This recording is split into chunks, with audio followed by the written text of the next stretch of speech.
party. Uncle Samuel for coming up here to toast to our happiness. And, sorry, this is going to be a bit long.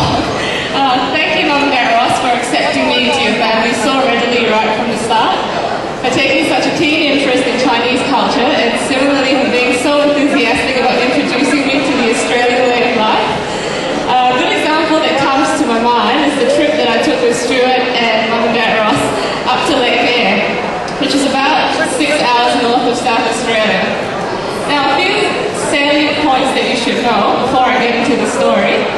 Firstly, the Chuen family are many things. Being outdoorsy is definitely not one of them. Secondly, I have a huge, massive, gigantic fear of lizards. So, we come to the end of our trip and I'd fallen asleep in the back of the car when I suddenly felt the car come to an abrupt stop. So I opened my eyes to hear Mum say rather excitedly, "Sue, have you seen a bearded dragon?" Now I'm sure 95% of the crowd here do not know what a bearded dragon is. Neither did I. "What is a bearded dragon?" I asked with fear and trepidation, sensing that I may not want to hear the answer.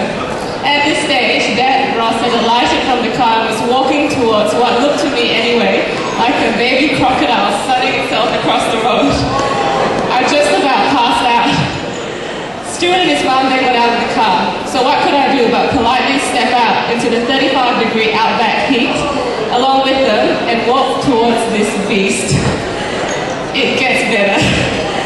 Dad then proceeds to bend over to pick the bearded dragon up like it was the most natural thing in the world, and to my absolute horror, says the following.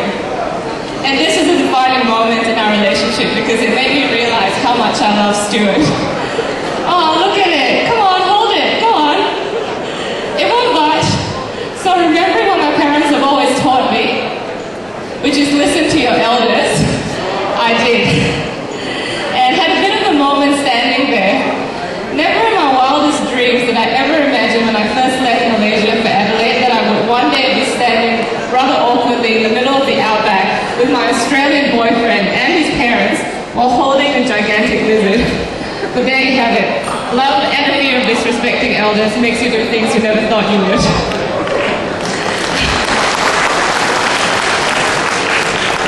Mum and Dad Ross, it's been such a pleasure to have the both of you here, and great fun introducing the both of you to the types of food that I grew up eating. Just about the only thing left that they haven't tried is durian. I figure with the Ross-Chuen relations going so well, why risk it by throwing durian into the mix? Seriously though, cultural differences aside, if there's one thing I've learned about being in a cross-cultural relationship, it is that no matter where you come from, the love of a family who will stick by you through thick and thin is universal. To my little brother Tyron, thank you for the lovely speech. You have always been the entertainer in the family, and you've shown tonight that you've still got it, bro. I hope that one day you too will be able to fall in love and experience the kind of joy and happiness that comes with finding the one you want to spend the rest of your life with. Don't be too quick though. Mummy and Daddy will need some time to get over the mental and financial stress of having organised this wedding.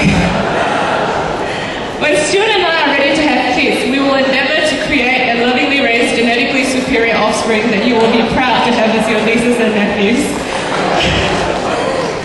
To Mummy and Daddy, thank you for organising this special night for Stuart and I. Words cannot even begin to express our gratitude for all that you've done into making tonight a night to remember for us. Someone once said that having somewhere to go to is what we call home. Having someone to love who loves us in return is what we call family. Having both is a blessing. I count myself extremely blessed to have grown up not ever knowing what it feels like to want for anything.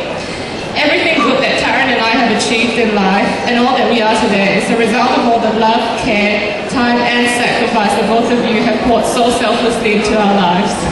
We will always be grateful for that, even more so now that we've both left the nest to pursue our dreams, career opportunities, everything you've worked hard for in order that we could have. I have to say though that having Taryn and I overseas has forced Mum and Dad to become more technologically savvy. A quick story about webcams and how not to use them. When I first left for Adelaide, Taryn and I made sure the webcam was in good working order and gave Mum and Dad strict instructions on how to use them. Even then, for the first 3 months, they kept complaining that I was speaking too soft. I tried troubleshooting with them, but solve the problem was to speak really loud. Needless to say, my housemates always knew when I was talking to Mum and Dad and exactly what the subject of conversation was about. Late one night, while we were having a chat, they said again, "You are speaking too soft, we can't hear you." So I said again, "Are you sure you haven't checked that the volume dial on our then ancient speakers isn't turned all the way to the right?" They bent over the speakers and tried to do what I've just said and disappeared for